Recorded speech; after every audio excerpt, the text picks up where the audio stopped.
देखो अगर अपन बात करते हैं स्ट्रक्चर ऑफ नेफ्रॉन की, तो नेफ्रॉन को बोला जाता है structural and functional unit of kidney.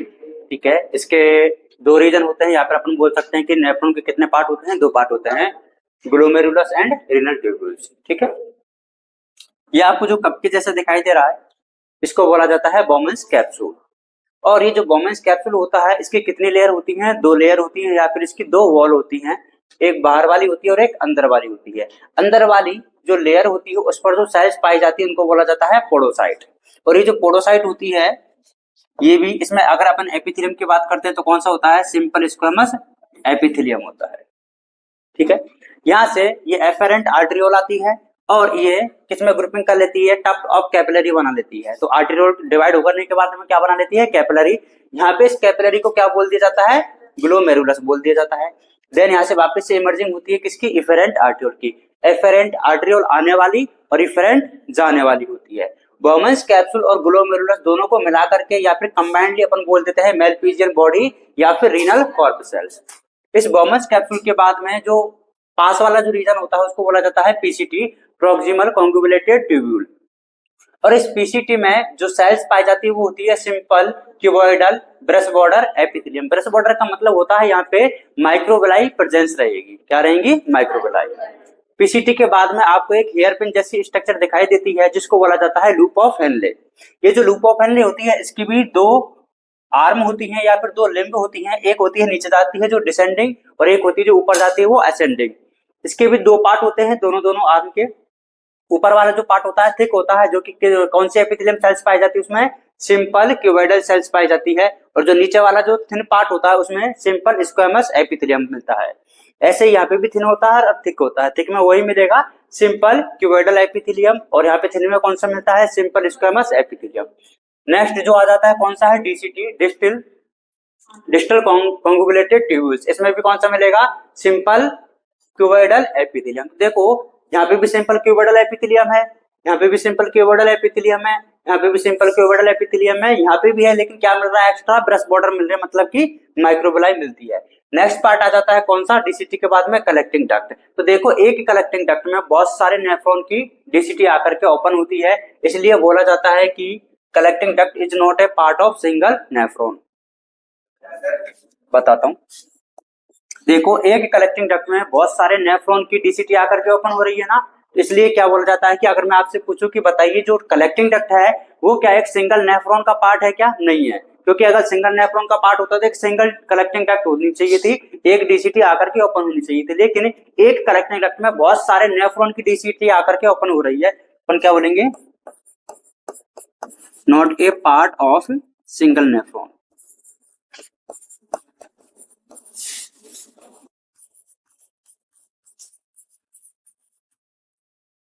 ठीक है, तो दो पार्ट कौन कौन से हैं, ग्लोमेरुलस एंड रीनल ट्यूब्यूल्स।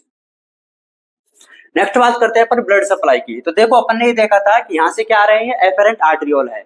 अब ये जो एफेरेंट आर्टरियोल है बनी किससे होगी, आर्टरी से, और आर्टरी किससे बनी होगी, आयोटा से। अब आयोटा कहां से आई होगी, हार्ट से आई होगी ना। तो देखो क्या रहता है, इंफीरियर वेना कावा, वही किडनी है। कहां पे है, किडनी है। तो ये जो किडनी है वो अपने हार्ट से नीचे की साइड में है कि ऊपर की साइड में है, नीचे की साइड में है। तो नीचे से जो ब्लड लेकर के आती है वो कौन है, इंफीरियर वेना कावा है। इंफीरियर वेना कावा से राइट एट्रियम, राइट एट्रियम से राइट वेंट्रिकल, लंग्स के बाद में लेफ्ट एट्रियम, लेफ्ट एट्रियम के बाद में लेफ्ट वेंट्रिकल, और उसके बाद में आयोटा। अब देखो ये जो आयोटा होती है वो अलग अलग ऑर्गन के हिसाब से क्या हो जाती है, डिवाइड हो जाती है। अगर ये आर्टरी किस में जाएगी, किडनी में जाएगी, तो इसको अपन ने क्या बोल दिया है, renal artery. Renal artery divide होने के बाद में एफेरेंट आर्टरियोल बना लेती है, और फिर क्या बना लेती है, यहाँ पे इन कैपिलरीज को क्या बोल दिया अपन ने, ग्लोमेरुलस। अब आप इसे वेन्स वाला पार्ट आ जाएगा, तो ये कौन सा है, एफेरेंट आर्टरियोल। फिर है वासा रेक्टा, ये क्या होता है वो मैं बता दूंगा अभी नेक्स्ट स्लाइड में। ठीक है, ये क्या है, वासा रेक्टा है। उसके बाद में रीनल वेन, और फिर वापस से सेम आ जाता है। अब आपसे पूछा जाएगा कि इसमें कौन से वाले पार्ट में ऑक्सीजनेटेड ब्लड होता है, कौन से वाले में डीऑक्सीजनेटेड है। तो देखो लंग्स में तो क्या होता है, ब्लड का ऑक्सीजनेशन होता है, तो इससे लेकर के कैपिलरी तक क्या आ जाएगा, ऑक्सीजनेटेड ब्लड। बाकी का जो remaining part is deoxygenated blood. फिर अपन बात करते हैं यूरिन फॉर्मेशन की। तो देखो अपन ने नेफ्रॉन के बारे में पढ़ लिया है, किसके बारे में पढ़ लिया है? नेफ्रॉन के बारे में। पहले तुम इतना ये कर लिया था नोट, करिए तो नोट इसको पहले।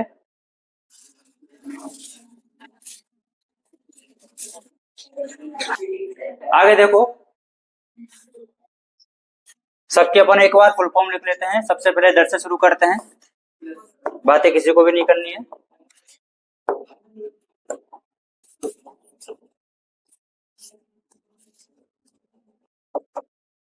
ये साथ के साथ नोट कर लो।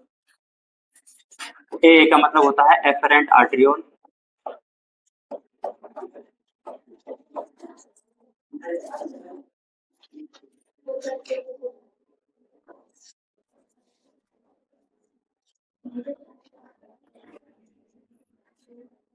ए का मतलब होता है इफरेंट आर्टरियोल,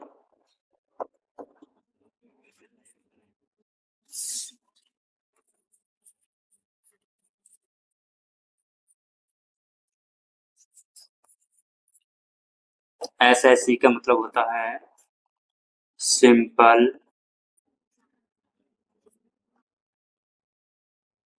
स्क्वेमस एपिथेलियम। एससीई का मतलब होता है सिंपल क्यूबॉइडल एपिथेलियम। एससीबीई बीबी का मतलब होता है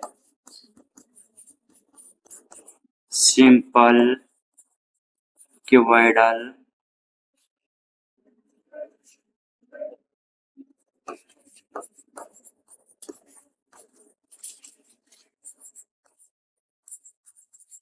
ब्रश बॉर्डर एपिथेलियम।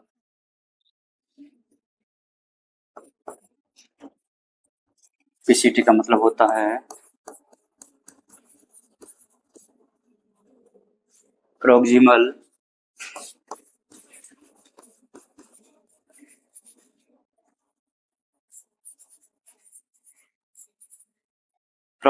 कॉन्गुलेटेड ट्यूब्यूल।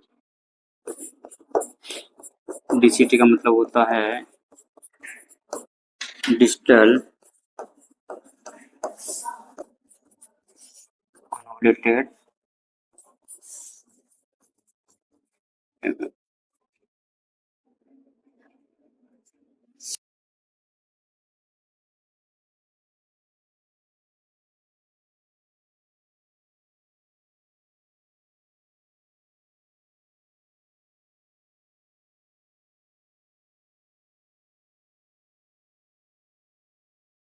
लिख लिए? ठीक है। अब देखो, इस वाले डायग्राम में आपको ये दो चीजें दिखाई दे रही होंगी, एक होता है कॉर्टेक्स, एक होता है मेडुला, है ना। तो जैसे अपन किडनी के बारे में पढ़ रहे थे, तो जो आउटर पार्ट होता है उसको अपन ने कॉर्टेक्स बोला था, और जो इनर पार्ट होता है उसको अपन ने मेडुला बोला था। तो यहाँ पे ये क्या रिप्रेजेंट कर रहा है कि किडनी के कॉर्टेक्स वाले पार्ट में नेफ्रॉन के कौन से वाले पार्ट हैं, और किडनी के मेडुला वाले पार्ट में नेफ्रॉन के कौन से वाले पार्ट हैं। तो अपन ये वाला सेगमेंट यहाँ पे डिफरेंशिएट कर दिया अपन ने। अब यहाँ पे अपन लिख भी सकते हैं कि कौन से पार्ट होते हैं।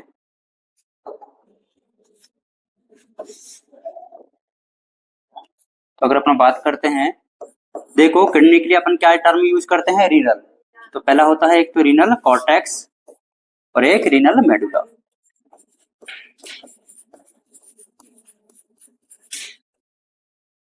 तो देखो कॉर्टेक्स वाले पार्ट में कौन से होते हैं? एक तो बोमेंस कैप्सूल,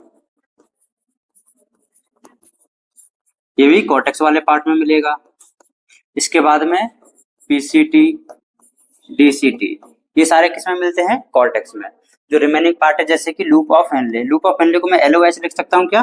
समझ जाओगे ना, एलओएच लूप ऑफ हेनले। और उसके बाद में कलेक्टिंग डक्ट। अच्छा, बहुत सारी कलेक्टिंग डक्ट मिलकर के क्या बना लेती है? डक्ट ऑफ बेलेनी बना लेती है। क्या बना लेती है? Duct of बेलेनी।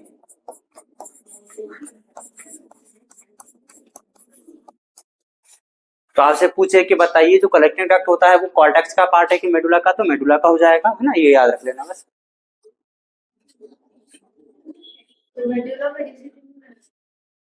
मेडुला में डीसीटी नहीं होती, देखो ना। डीसीटी कहाँ है, ये है, वो कॉर्टेक्स वाले पार्ट में ऊपर। ये क्या है, कलेक्टिंग डक्ट है, ये नीचे वाला पार्ट है। ये देखो, इसको डिफरेंशिएट कर देते तो नीचे वाला पार्ट लूप ऑफ फैनले हो गया है, कलेक्टिंग डक्ट हो गया है। कलेक्टिंग डक्ट के नीचे तो डक्ट ऑफ बेलेनी बनेगी। डीसीटी तो ये है ना, एक सिंगल नेफ्रॉन की होती है, तो इसको देखो ना, ऊपर ही तो है वो।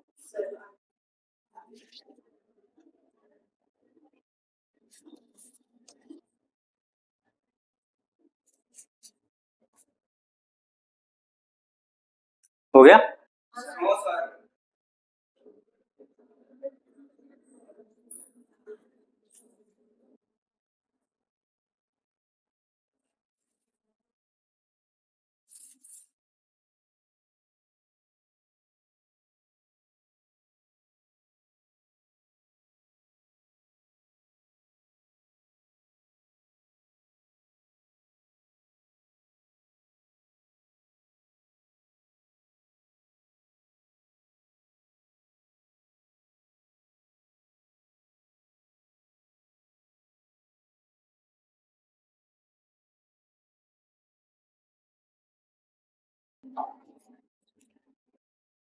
अब आगे अपन पढ़ते हैं टाइप्स ऑफ नेफ्रॉन।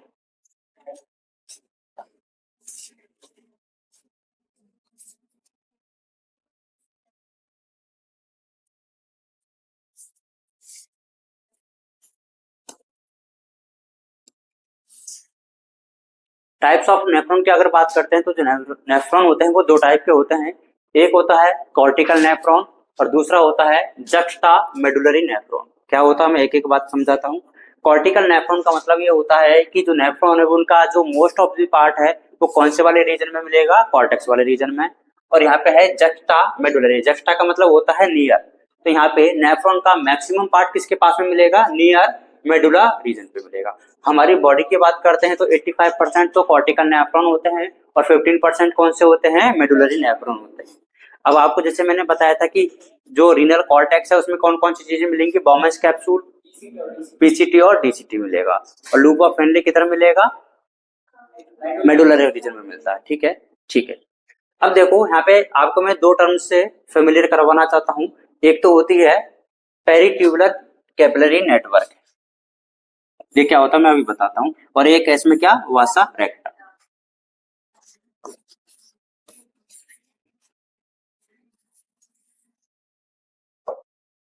तो देखो इधर, ये जो इफेरेंट आर्ट्रियोल है, कौन सी है, इफेरेंट आर्ट्रियोल, कहां से इमर्ज होती है, ग्लोमेरुलस से। तो इफेरेंट आर्ट्रियोल जो कि इमर्ज होती है ग्लोमेरुलस से, अब वो पैरेलली मूव करती है किस पे, इस रीनल ट्यूब्यूल पे, मतलब पीसीटी पे, डीसीटी पे और लूप ऑफ फेनले पे। तो अगर ये कैपिलरी का जो नेटवर्क है वो किसके अराउंड मूव करेगा, पीसीटी डीसीटी के अराउंड मूव करेगा, तब तो इसको बोल दिया जाता है पेरी ट्यूबुलर नेटवर्क। क्या बोल दिया जाता है, पेरी मतलब चारों तरफ, या फिर अराउंड, ट्यूबुलर मतलब पीसीटी और डीसीटी, ये दोनों ट्यूब्यूल्स है, इनके अराउंड अगर वो मूव करेगा तो उसको क्या बोल दिया जाता है, पेरी ट्यूबुलर नेटवर्क। अगर वो इस यू शेप के जो है लूप ऑफ फेनले इसके अराउंड पैरेलली मूव करता है तो इसको वासा रेक्टा बोल दिया जाता है। वासा रेक्टा और पेरिट्यूबुलर नेटवर्क और कुछ भी नहीं है, वो क्या होते हैं, कैपिलरी ही होता है। अगर वो पीसीटी और डीसीटी के चारों तरफ है तो उसको अपन ने पेरिट्यूबुलर नेटवर्क बोल दिया है। अगर वो लूप ऑफ फेनले के पैरेलली मूव कर रहा है तो उसको अपन ने वासा रेक्टा बोल देते हैं। ठीक है, अगर जैसे मैं इसको बनाना चाहूं तो देखो,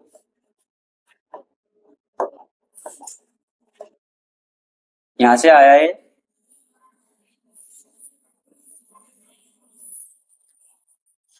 ऐसे, तो देखो ये पीसीटी की तरफ भी रैप हो गया है और इधर भी हो गया है, और एक लूप ऑफ हेनले। तो लूप ऑफ हेनले पे जो हुआ उसको अपन ने क्या बोल दिया है, वासा रेक्टा बोल दिया है। और ये जो है पीसीटी और डीसीटी पे, इसको अपन क्या बोल देते हैं, पेरिट्यूबुलर नेटवर्क ऑफ कैपिलरी। होता क्या है, दोनों ही कैपिलरी ही होती है।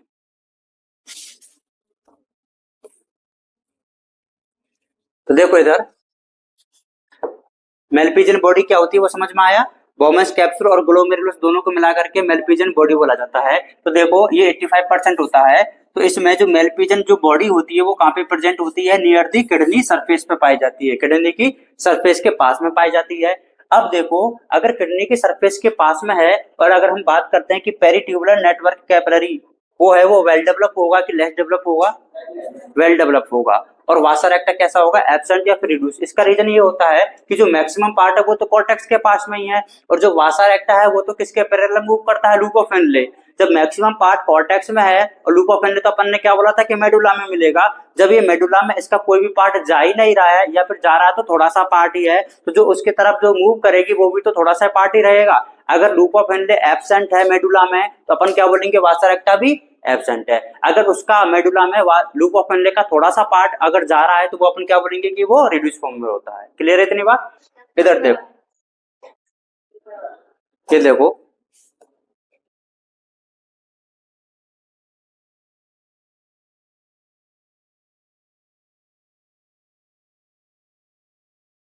बात नहीं करनी है भाई, आवाज भी नहीं करनी है। इधर देखो, मान के चलो ये है किडनी की सरफेस,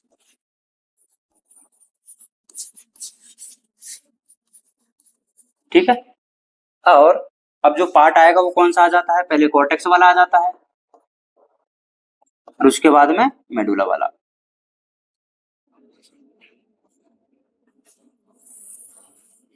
अब अपन देखो दोनों को डायग्राम बनाते हैं पहले।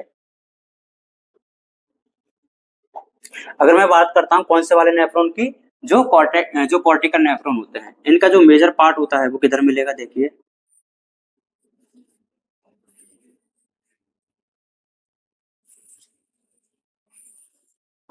ये है। मैंने क्या बोला था कि कॉर्टिकल पार्ट में जो मेलपिजियन जो बॉडी होती है, मतलब ये वाला जो पार्ट है किसके पास में, किडनी की सरफेस के पास में है। और जो पेरिट्यूबुलर जो नेटवर्क होता है वो तो इधर इधर मूव करेगा, तो वो तो देखो वेल डेवलप है।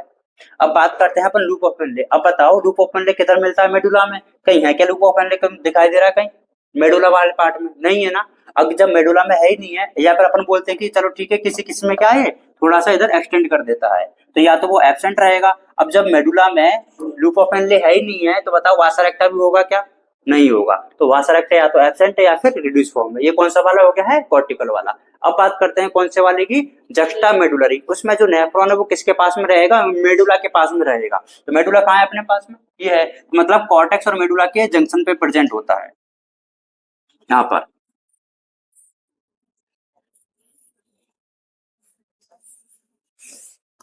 ठीक है। अब बताओ इसमें ये जो मेलपिजियन बॉडी है वो कॉर्टेक्स और मेडुला के जंक्शन पे है या नहीं है। तो देखो पहला क्या है, Malpighian body present near the medulla, medulla के पास में है, या फिर अपन बोल सकते हैं at the junction of cortex और मेडुला। दूसरा पॉइंट क्या है कि पेरिट्यूबुलर नेटवर्क लेस डेवलप। इसका मतलब क्या हुआ कि देखो इसका जो मैक्सिमम पार्ट है वो तो मेडुला वाले में आ जाता है, तो यहाँ पे जो पेरिट्यूबुलर नेटवर्क है वो कैसा रह जाता है, लेस डेवलप रह जाता है। अब देखो इसका जो लूप ऑफ एनले वो तो मेडुला में सबसे ज्यादा है, अब जो वासर एक्टा बनेगा वो भी तो ज्यादा बनेगा। तो यहाँ पे क्या है, वासर एक्टा कैसा है, वेल डेवलप होता है, क्योंकि जो लूप ऑफ हेनले होता है वो डीपली सिचुएटेड होता है किसमें, मेडुला। क्लियर हुआ? तो ये होते हैं दो टाइप के नेफ्रॉन। हाँ ठीक है।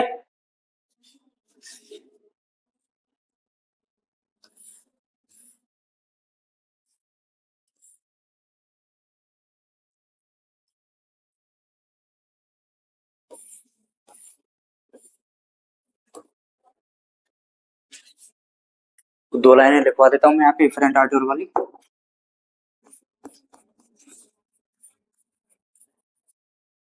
लिखो इसको साथ के साथ में, efferent arteriole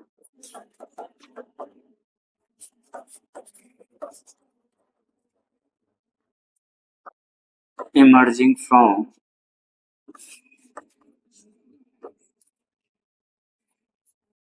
glomerulus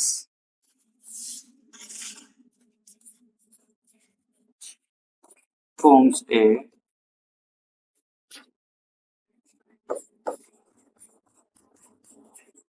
fine capillary network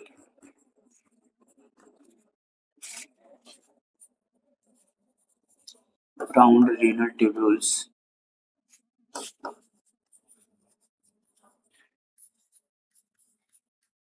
PCT और DCT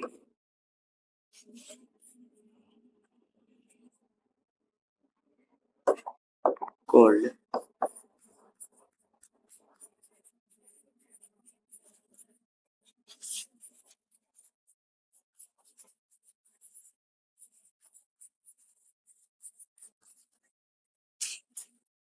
ठीक है, ये पॉइंट क्लियर हुआ। जो एफरेंट आर्टरियोल होती है कहाँ से इमर्ज होती है, ग्लोमेरुलस से, और पीसीटी और डीसीटी के अराउंड क्या बना लेती है, फाइन कैपिलरी नेटवर्क बना लेती है, जिसको अपन ने क्या बोला था, पेरिट्यूबुलर कैपिलरी। और इसी का एक अलग पार्ट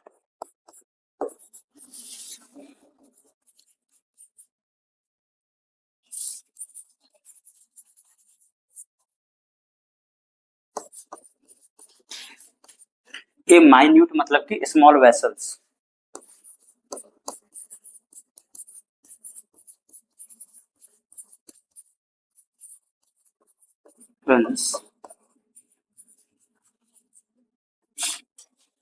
पैरेलल टू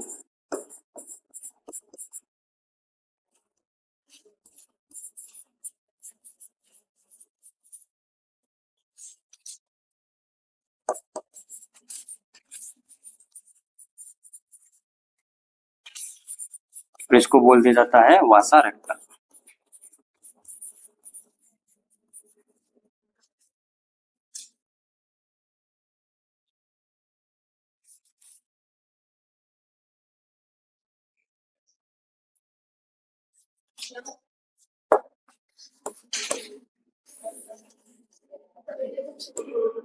ये कर लिया ना, करो।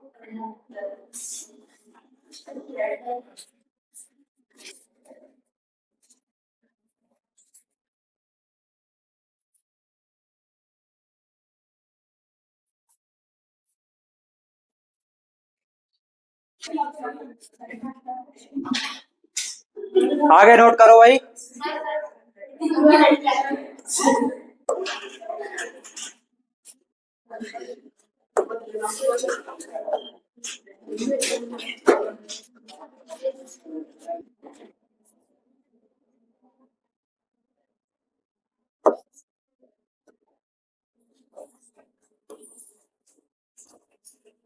आगे बात करते हैं यूरिन फॉर्मेशन।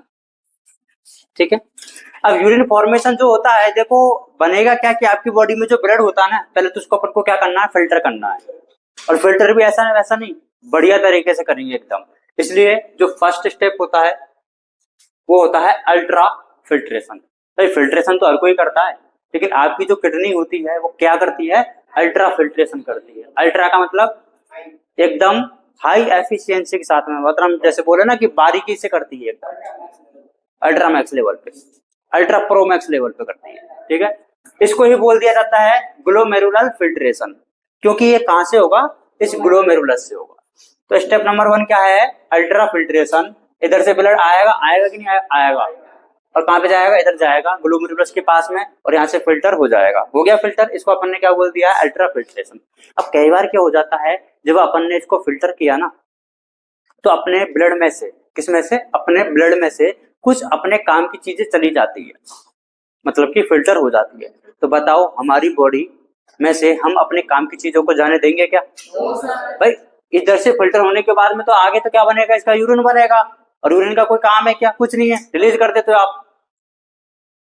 तो बॉडी से बाहर नहीं जानी चाहिए ना, कुछ न्यूट्रिएंट्स भी तो होते हैं। तो अपन क्या करेंगे दूसरे स्टेप में, कि जो चीजें चली गई है इसमें, उनको वापस से रीअब्जॉर्ब कर लेंगे, जो हमारे काम की होती है। तो दूसरा स्टेप कौन सा होता है, रीअब्जॉर्प्शन। अब कई बार क्या हो जाता है कि आपने रीअब्जॉर्ब तो किया, लेकिन फिर बॉडी में उनका अमाउंट ज्यादा हो गया। क्या हो गया, ज्यादा हो गया। क्या हो गया, ज्यादा हो गया। तब अब क्या करना पड़ेगा, उसको वापस से रिलीज करना पड़ेगा। तो तीसरा स्टेप हो जाता है ट्यूबुलर सीक्रेशन। तो पहला स्टेप होता है अल्ट्रा फिल्ट्रेशन, दूसरा स्टेप होता है रीएब्जॉर्प्शन, और तीसरा स्टेप होता है ट्यूबुलर सीक्रेशन। इधर देखो डायग्राम में, इधर से ब्लड आएगा, यहाँ पे क्या है, ग्लोमेरुलस है, कैपिलरी है। इस कैपिलरी से या फिर ग्लोमेरुलस से अपन ने पहला स्टेप कंप्लीट करवा दिया, कौन सा, अल्ट्रा फिल्ट्रेशन। अल्ट्रा फिल्ट्रेशन की वजह से जो भी फ्लूइड था, वो फिल्ट्रेट था, वो इधर आ गया है। अब अपन ने क्या बोला कि कई बार क्या होता है, हमारे काम की चीज इसमें चली जाती है, तो हमारी बॉडी में उनको वापस चाहिए, तो अपन ने इस ट्यूबुल से इसको वापस से ब्लड में ले लिया। दूसरा स्टेप कौन सा हो जाता है, रीएब्जॉर्प्शन। अब जब इधर डाला ना, तो हमें पता लगा हमारी बॉडी में उनका अमाउंट कुछ ज्यादा ही हो गया है, जितना नहीं चाहिए होता है। तो अब अपन को क्या करना पड़ेगा, वापस से सीक्रेट करना पड़ेगा। तो ये क्या होता है, तीसरा स्टेप ट्यूबुलर सीक्रेशन है। ओके, अब देखो फर्स्ट स्टेप के बारे में बात करते हैं। अच्छा, ये चीज तो मैं क्लियर है ना कि हमें फिल्टर किसको करना है, ब्लड को करना है। और ब्लड में क्या होता है, फॉर्म्ड एलिमेंट होते हैं एंड प्लाज्मा होता है। फॉर्म्ड एलिमेंट में आरबीसी, डब्ल्यूबीसी और प्लेटलेट्स होती हैं, और प्लाज्मा में तो आपको पता ही है, प्लाज्मा प्रोटीन्स है, आयंस वगैरह है, वाटर है, ये सब कुछ होता है।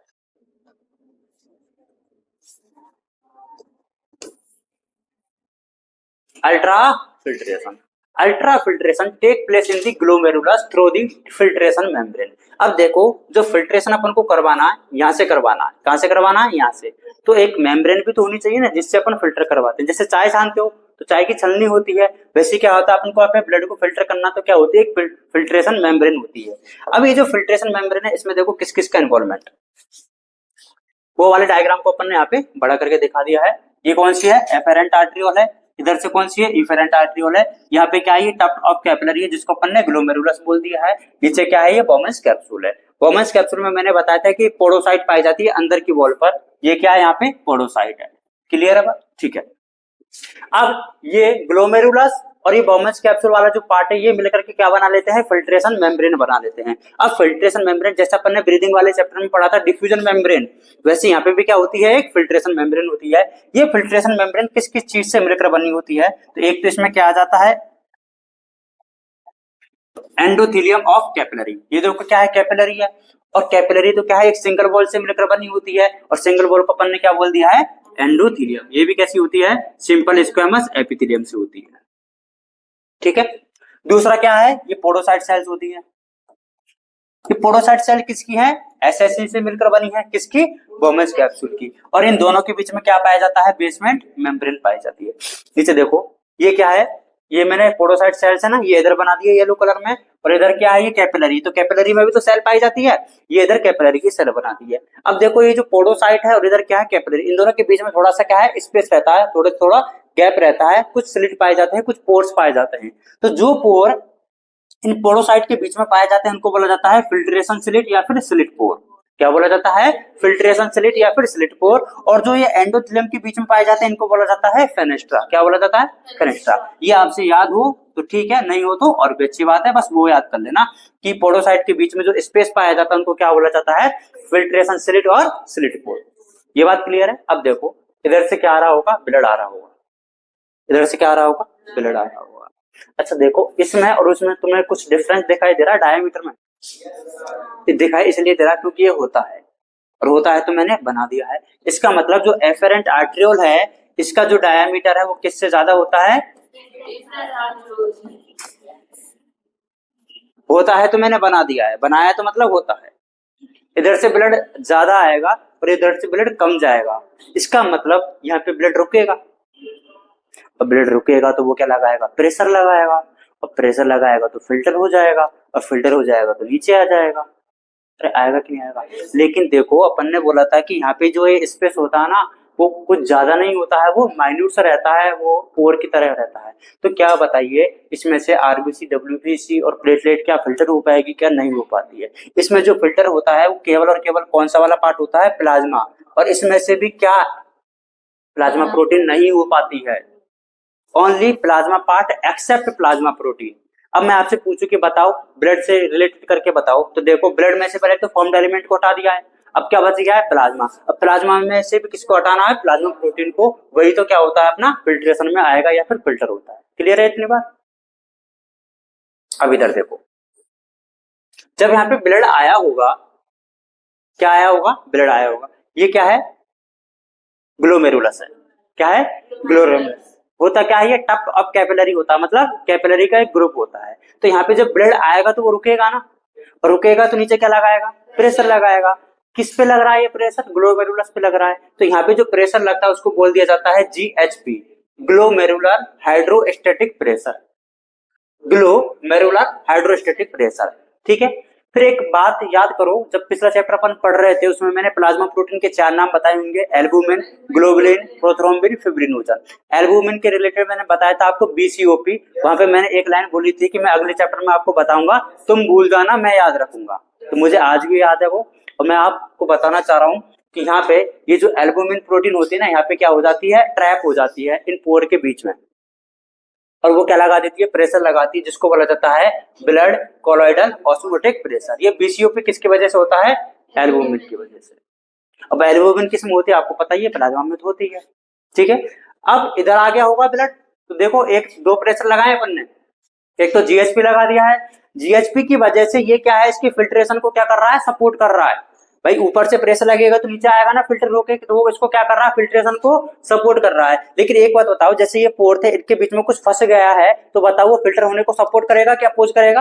अपोज करेगा। तो जो बीसीओपी है ये क्या करता है, अपोज करता है। देखो जो सपोर्ट कर रहा है उसके लिए मैंने एरो नीचे लगा दिया है, और जो अपोज कर रहा है उसके लिए मैंने एरो ऊपर लगा दिया। क्लियर बात? अब देखो जब ये नीचे जो फिल्टर होने के बाद में आता जाएगा आता जाएगा आता जाएगा और ये भर जाएगा, तो बताओ अब क्या इसमें और ज्यादा फिल्टर आ सकता है क्या? नहीं आ सकता। तो अब यहाँ पे जो ये भरा हुआ है फिल्ट्रेट, ये प्रेशर भी तो लगाएगा ना। अब ये प्रेशर ऊपर की तरफ लगाएगा, तो ये फिल्टर होने को अपोज करेगा कि सपोर्ट करेगा? अपोज करेगा। तो देखो ये होता है सीएचपी। सीएचपी क्या है, नाम क्या था इसका, बॉमेंस कैप्सूल था।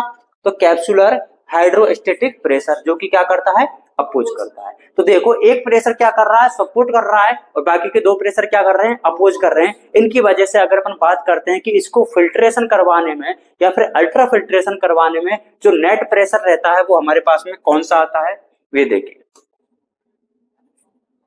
इसको बोल दिया जाता है एनएफपी, नेट फिल्ट्रेशन प्रेशर। क्या बोल देंगे इसको, नेट फिल्ट्रेशन प्रेशर। अब देखो जो सपोर्ट कर रहा था वो कौन सा था, जीएचपी था ना, और जो अपोज कर रहे थे उन दोनों को एक साथ कर दिया है। तो ये ओवरऑल कितना आ जाता है, 10 to 25 mmHg आ जाता है। अब बात करते हैं अपन किसकी, कि ये फिल्टर हुआ कितना। अब आपको पता है कार्डियक आउटपुट कितना होता है आपका, 5 लीटर होता है। अब ये जो कार्डियक आउटपुट है वो तो क्या है कि आपके वेंट्रिकल्स ने बॉडी को कितना पंप किया है, और अपना क्या कर रहे हैं कि इसमें से जो फिल्टर है वो तो वही होगा ना जो किडनी के पास में ब्लड पहुंच रहा है वही। तो पहले तो अपन को देखना है कि इस कार्डियक आउटपुट का कितना परसेंट किडनी के पास में पहुंच रहा है। तो वो होता है 20 से 25%, या फिर 1/5 पार्ट ऑफ कार्डियक आउटपुट।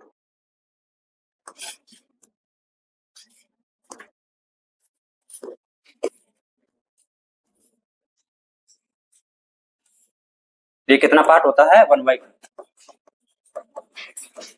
तो ये 1100 से 1200 ml हो जाता है। किसके पास में गया है, ये किडनी के पास में गया है। तो किडनी के लिए अपन क्या यूज करते हैं, रीनल। क्या गया है, ब्लड गया है, तो इसलिए इसको क्या बोल दिया जाता है, रीनल ब्लड फ्लो। अब इस ब्लड में से अपन को बात किसकी करनी है, प्लाज्मा की करनी है ना, क्योंकि फिल्टर तो प्लाज्मा ही होगा।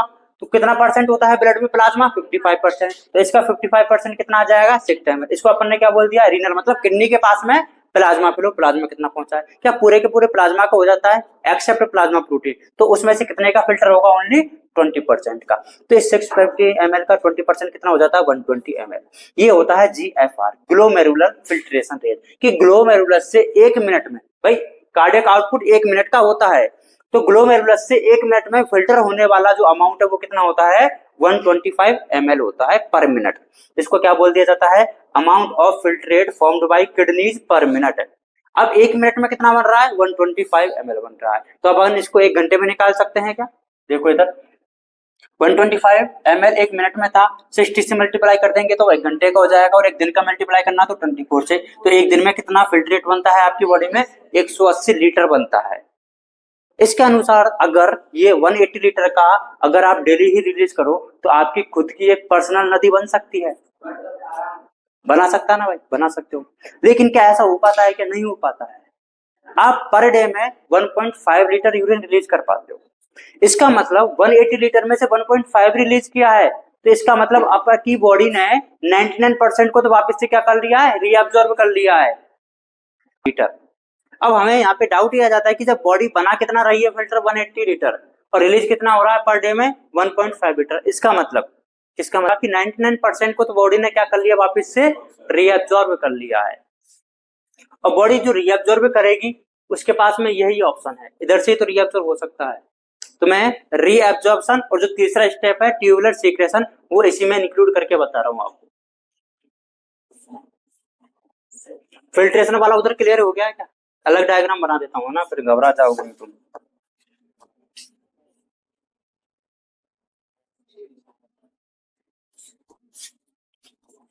देखो देखो इधर क्या है,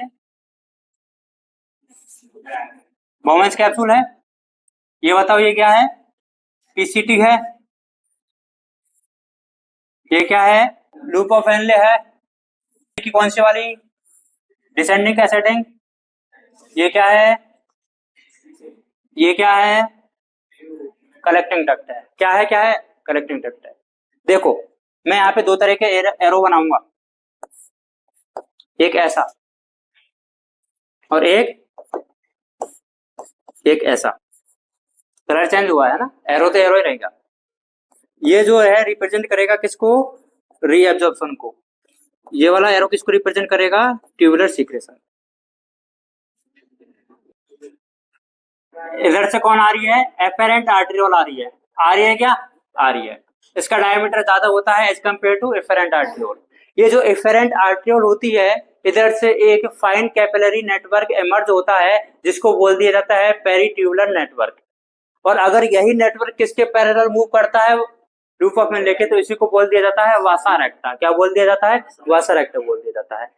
अब हम दूसरे स्टेप की बात कर रहे हैं, यूरिन फॉर्मेशन में। क्या पहले स्टेप में किसी को कोई दिक्कत अल्ट्राफिल्ट्रेशन में? ठीक है। दूसरे स्टेप में हमें करवाना क्या है, ये ध्यान रखना है आपको, रीएब्जॉर्ब करवाना है। क्या करवाना है? रीएब्जॉर्ब करवाना है जो चीज हमने इधर डाल दी थी। किधर? ठीक है। तो देखो सबसे पहले हम बात करते हैं, देखो बोमेंस कैप्सूल से किसी भी चीज का रीअब्जॉर्प्शन नहीं होता है, ओनली वो किस में हेल्प करता है? फिल्ट्रेशन में। उसने वो हेल्प कर दी है। अब नंबर आ जाता है किसका? पीसीटी का। किसका? पीसीटी का। पीसीटी से अगर हम बात करते हैं तो देखो किस किस चीज का रीअब्जॉर्प्शन हो सकता है। तो सबसे पहले तो बात करते हैं एसेंशियल न्यूट्रिएंट्स का।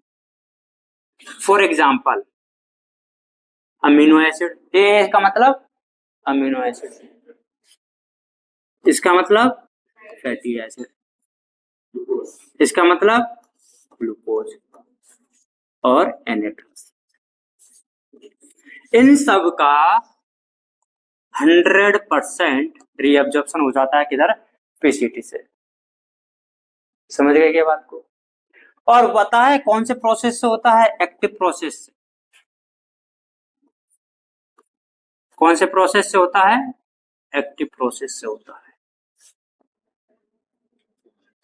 फिर हम बात करते हैं, एक तो ये हो गया है, दूसरा हम बात करेंगे पानी। पानी बोले तो वाटर, और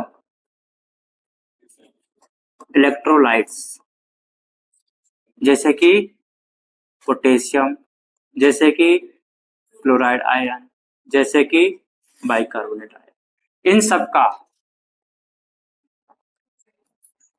70 to 80% होता है कौन से प्रोसेस से?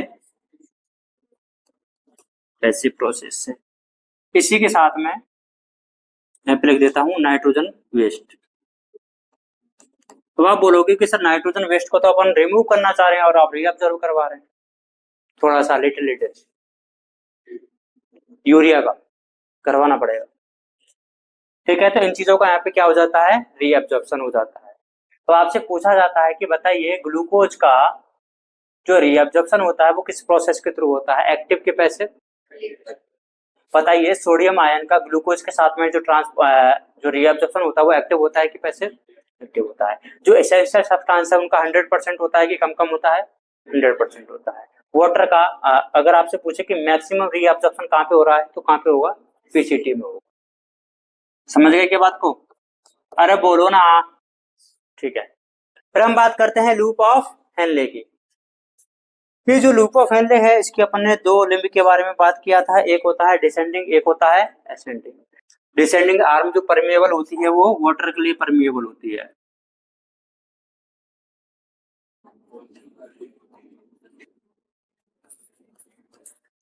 किसके लिए परमेएबल है? वाटर के लिए। बोलते हैं नहीं हो, पानी पानी के लिए परमेएबल है ना। और इधर वाली जो होती है इसको हमने बोला है क्या?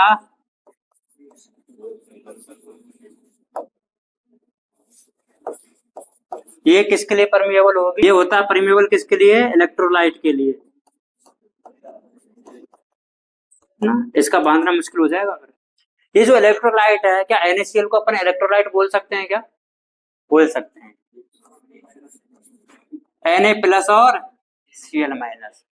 अभी जैसे कि मैंने बताया था कि Na का तो कैसे हो रहा है? एक्टिवली हो रहा है। तो यहाँ पे Na का तो किसके साथ में होगा? एक्टिवली होगा। कैसे होगा? एक्टिवली। और Cl का कैसे होता है? पैसिव, इसलिए कई बार, वैसे तो एनसीईआरटी ने नहीं दिया है ये, लेकिन फिर भी एनसीईआरटी में या फिर कई बार आपको क्वेश्चन मिलने को देखने को मिल सकता है कि कौन सी वाली लिम्ब में एक्टिव और पैसिव दोनों से होता है। भाई पानी का तो कहीं पे भी पूछ ले, वो तो कैसे होगा, पैसिव भी होगा।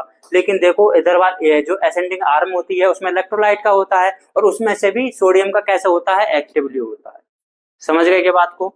उसके बाद में हम मूव करते हैं किधर, डीसीटी पर। किधर, डीसीटी। अभी हम केवल रीअब्जॉर्ब भी करवा रहे हैं, अभी सीक्रेट भी करवाऊंगा मैं, सब करवा देंगे, टेंशन नहीं लेने का। इधर से किधर से, डीसीटी से होता है कंडीशनल रीअब्जॉर्प्शन। क्या हमेशा होगा क्या डीसीटी, डीसीटी से नहीं, कभी कभार होगा, कंडीशन पे डिपेंड करेगा। अब कंडीशन पे डिपेंड करेगा तो जैसे कि इससे किस किस का हो सकता है, H2O का हो सकता है, NaCl का हो सकता है, और SO3 माइनस का हो सकता है। जैसे कि मैंने बोला पानी कहीं पे भी आ जाए वो तो किस प्रोसेस से होगा, पैसिव से होगा, और NaCl का किससे होगा, एक्टिव से, और SO3 माइनस का, ये देखो इधर आ रहा ना, पैसिव प्रोसेस से हो जाएगा। समझ गए क्या बात को, ठीक है। ये तो हो गया है रीअब्जॉर्प्शन। अब तीसरा स्टेप आ जाता है ट्यूबुलर सीक्रेशन। कौन सा स्टेप है, ट्यूबुलर सीक्रेशन। अब वापस से इसमें अपन को भेजना पड़ेगा, तो भेज देते हैं, कोई दिक्कत नहीं है, क्योंकि कई बार क्या होता है ना, ज्यादा चीजें आ जाती है हमारी बॉडी में जो हमें नहीं चाहिए। तो देखो ज्यादा नहीं है इसमें, तो तीन ही होती है बस, H plus K plus NH3, इधर भी H plus K plus NH3, और इधर भी H प्लस K प्लस। अच्छा ये कलेक्टिंग डायरेक्ट का अपना रीअब्जॉर्प्शन तो नहीं बताया, अभी बता देता हूँ। इधर से देखो रीअब्जॉर्प्शन किस किस का हो सकता है, यूरिया का, H2O का, और NaCl का भी लिटिल कभी कभार करवा देता है। तो अगर आपसे कोई पूछे कि बताइए पीसीटी वाले पार्ट से, अब देखो तुम इसमें देख करके बताओ मैक्सिमम रीअब्जॉर्प्शन कौन से वाले पार्ट से हो रहा है, पीसीटी से हो रहा है। तो मैं यहाँ पे लिख दूं क्या, और मिनिमम रीअब्जॉर्प्शन कौन से वाले पार्ट से हो रहा है, लूप ऑफ हेनले से।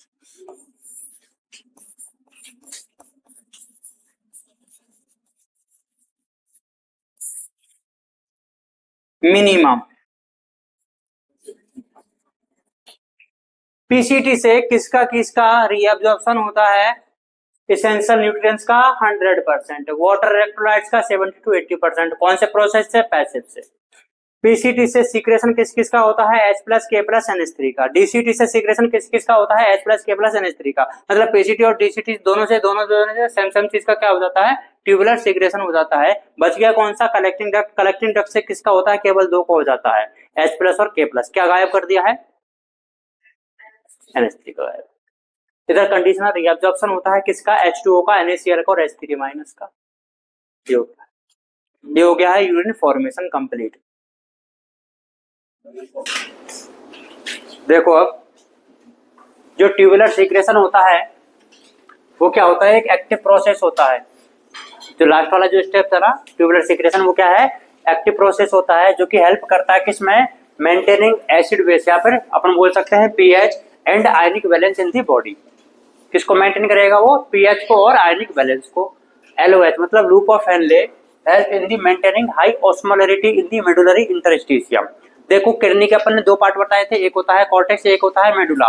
और जो लूप ऑफ हेनले होता है वो मेडुला में मिलता है कि कॉर्टेक्स में मिलता है, मेडुला में मिलता है। तो वो हेल्प किसमें करता है, ऑस्मोलरिटी। जैसे केमिस्ट्री में कभी आपने नाम सुना है मोल का, मोल से रिलेटेड एक और टर्म आती है मोलरिटी। वैसे ही अपन इसमें बायो में क्या यूज करते हैं, ऑस्मोल, क्योंकि ये वाटर से रिलेटेड होता है। तो ऑस्मोसिस प्रोसेस का नाम सुना है, तो उसी से रिलेटेड होता है ऑस्मोल। और उससे रिलेटेड जो टर्म आती है उसको क्या बोल दिया जाता है, ऑस्मोलरिटी बोल दिया जाता है। तो ये किसकी वजह से मेंटेन होती है, लूप ऑफ हेनले की वजह से। लूप ऑफ हेनले कहाँ पे मिलता है, मेडुला में। तो कहाँ पे मेंटेन कर लेता है, मेडुलरी इंटरस्टिशियम में। जो एफेरेंट आर्ट्रियोल होती है, कौन सी वाली, efferent arteriole emerging from the glomerulus. देखो एफेरेंट आर्ट्रियोल आई, ए आने वाली, उसने क्या बना दिया, ग्लोमेरुलस बना दिया। ग्लोमेरुलस से क्या बनेगा, फिर इफेरेंट आर्टरी बनता है। इफेरेंट आर्टरी फिर वापस से क्या बना देती है, फाइन कैपिलरी नेटवर्क बना लेती है। किसके अराउंड, रीनल ट्यूब्यूल्स, पीसीटी और डीसीटी, उसको अपन ने क्या बोला था, पेरिट्यूबुलर कैपिलरी। अगर यही नेटवर्क किसके अराउंड जाता है, लूप ऑफ हेनले पे जाता है, a minute vessel of this network run parallel to the loop of Henle in U shape. वो जो लूप ऑफ हेनले वो किस शेप में रहता है, यू शेप में रहता है, उसको क्या बोल दिया जाता है, वासा रेक्टा बोल दिया जाता है। इतना और करो एक बार।